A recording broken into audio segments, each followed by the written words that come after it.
මාගම්පුර වරාය ව්‍යාපාරිකයන්ටත් විවෘත වේ. ඍජු හා වක්‍රවරකී අවස්ථා රසක් උත්පාදනයට පියවර.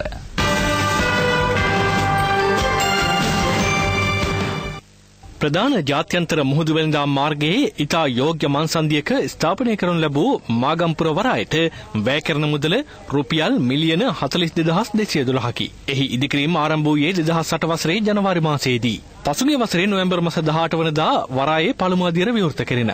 දෙවන අදියරේ ඉදිකිරීම 2014 වසර වන විට අවසන් කිරීම සැලසුමයි.